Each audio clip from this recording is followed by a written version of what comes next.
Hello, everyone. Dr. Ames here. This time, I'd like to talk to you about the three features of nonprofit sector that really make it quite different from what goes on in the private sector and, of course, the public sector. Now, as you can see here, the first of these is they do not coerce participation. And when you look at the three of these, really overall, these features might seem like they make the nonprofit sector kind of weak or directionless or inefficient in some way, but actually nothing could be farther from the truth. In fact, all three of these really unique sort of features of nonprofits give them a unique advantage to solve problems and perform really um, important societal functions that neither the government nor the market is able to take care of. So when we talk about not coercing participation, there is nothing that forces any citizen to give their time or money to a nonprofit organization. There is simply no coercion whatsoever. This means if nonprofits want people to start other nonprofits, the sector itself, if it's going to have, in other words, individuals starting nonprofits, there has to be a good reservoir of goodwill out there. In other words, people have to believe in nonprofits, that they are a real thing, that they're legitimate, that they can be trusted, and that they do some good. So there's no coercion out there at all. Now, if we compare that to how the government operates in the public sector, well, certainly it's easy to find examples of coercion in the public sector from the government. For instance, the government tends to use a coercive approach to achieve some common goals. They levy taxes. If you don't pay your taxes, there are significant penalties. Um, Violators of laws, federal laws, are imprisoned. And our laws and other regulations from the government really do regulate our behavior in many, many ways. So we have to acknowledge that the power of coercion uh, is a tool to get things done, and it's a powerful tool, but it also creates strife and contention. And the nonprofit sector simply doesn't employ those sorts of methods. As I've said, nobody is forced to join a nonprofit or to come up with an idea for the public good. Um, but what we do see, if trust in government is low, then the effective use of that state power to force coercion and get things done through coercive means is much more challenging. Well, you simply don't have those issues in the nonprofit sector. Um, when it comes to money and having donors give money to nonprofits, no one coerces those donors to give that money. Donors give because they want to. Nobody forces a volunteer to work at any given nonprofit organization. In fact, as we'll discuss later in the course, volunteers are much sought after, and there's a lot of competition between nonprofit organizations for the volunteers who are out there. And volunteers have to be treated just like regular workers. The only thing that's different is they're working for free. So volunteers are working of their own volition, and that means there's no coercion there. They choose to work for a nonprofit, they do it of their own free will. Um, Quite often, managers and staff as well in nonprofit organizations, paid staff and salaried managerial talent, quite often they make slightly less than their counterparts in private industry for certain. But yet, people still seek out nonprofits as a place to work and to do whatever it is they can do for 8 hours a day and so forth. And so they're often taking lower wages than they could get elsewhere. There's no coercion there as well. So, this non coercive character of the nonprofit and voluntary sector really does bring it a little bit closer to the marketplace than the government is able to achieve because the marketplace isn't coercive. You don't have to spend your money on any particular product or service. You have freedom of choice and you choose where you want to spend those dollars. So business depends on the free choice of consumers in a competitive market. And so it is similar to the non-coercive participation of nonprofits. But really, the other two sectors can't even come close to the nonprofit sector in this notion that nobody asks you or forces you to do anything charitable. Um, So the sector makes choices available to people. The flow of resources into the nonprofit sector depends entirely on the quality of its mission, on its reputation, and its capacity to deliver that item or that value in the mind of the public.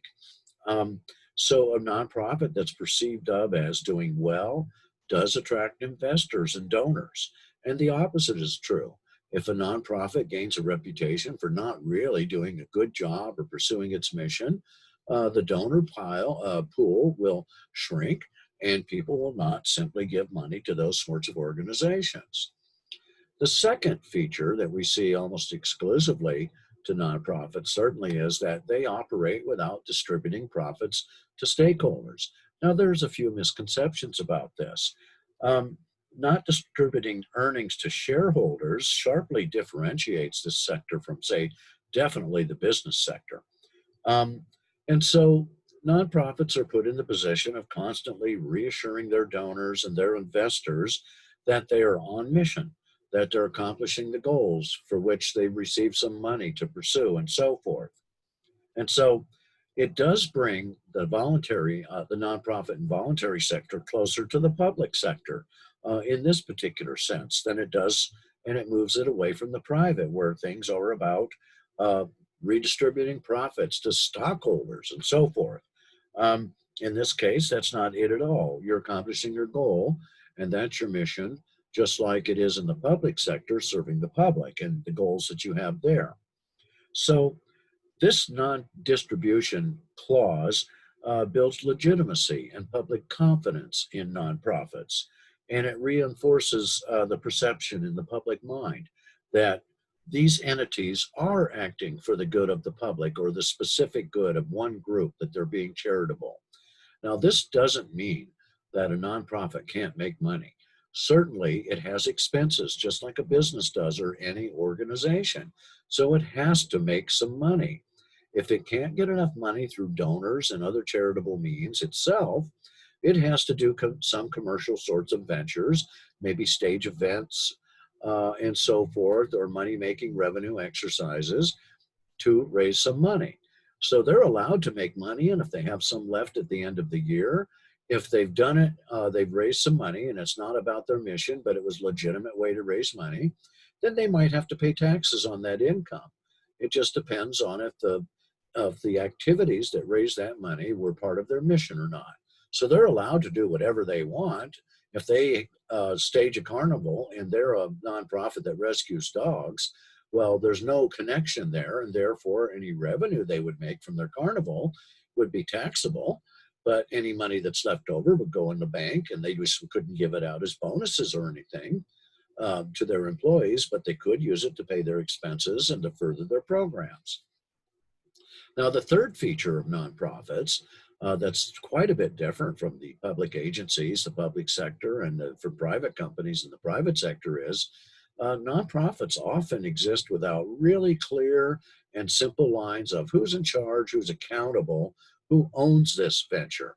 Because sometimes sums of money are delivered from donors, and maybe they've attached some either tacit or untacitly mentioned sort of goals that you need to do this if we're going to give you the money.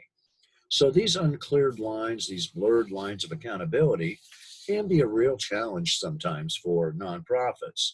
Um, None of the persons or entities that donate money to a nonprofit can just come in and say, here's how you do things, but there is going to be some pressure. And certainly, if it's a substantial amount of money, they might even have a contract drawn up that we will give you X number of dollars on such and such a day or in such and such quantities. And we will just check occasionally to see that you have done this and this and this, or that you've reached these thresholds. So it can get a little fuzzy sometimes in this sector.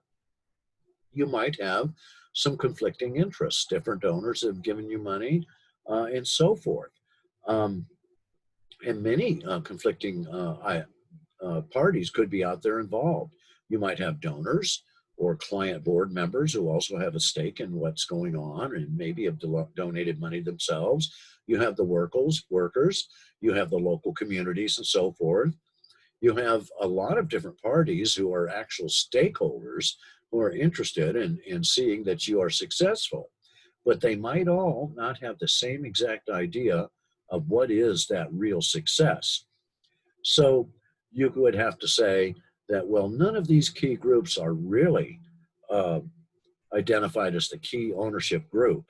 So usually the claim of ownership by any group depends on how that organization is really funded and what its mission is. So if a nonprofit um, depends heavily on charitable contributions, then the donors often will hold that charity closely accountable. They'll be monitoring your progress and how many clients have you served and what's your success level. Um, if you have a social mission for your nonprofit, then the donors giving to you, that is social investors, they have a real stake in your success of swaying people to your social idea, whatever it is. If you charge fees in your nonprofit, that's entirely legal. If you charge a small membership fee or a small donor's fee or whatever it might be, a service fee is quite acceptable, and that wouldn't be taxable as long as it goes exclusively for the pursuit of your mission. So that's different than the commercial revenue example I talked about earlier. And so you can do that. And some nonprofits are driven by member fees. Um, these are slightly more commercial, aren't they? They're a little bit more towards the private sector when they do something like charge a fee. But at the same time, organizations in the nonprofit sector that charge a service fee may not be as reliant on larger donors who want to really say, this is how we would like to see things done here, and maybe try and take some of the control away from you.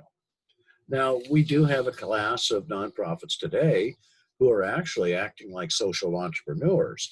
And these professional staff in those sorts of organizations, they are on a mission of their own.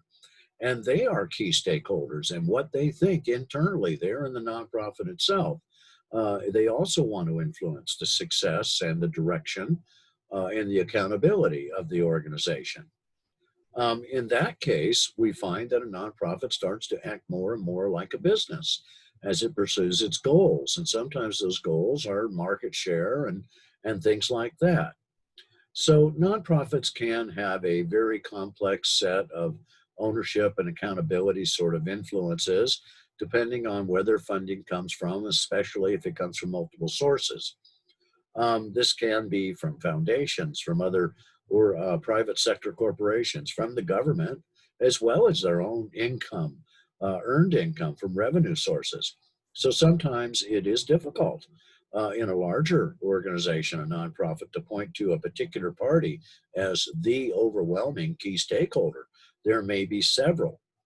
And so, yes, a voluntary organization will almost always be governed by some board, and the board is the ultimate steward of the nonprofit organization. And they really do have the responsibility at the end of the day to make sure that you are on mission. Okay, folks, that's all I want to talk about this time. I'll talk to you again soon.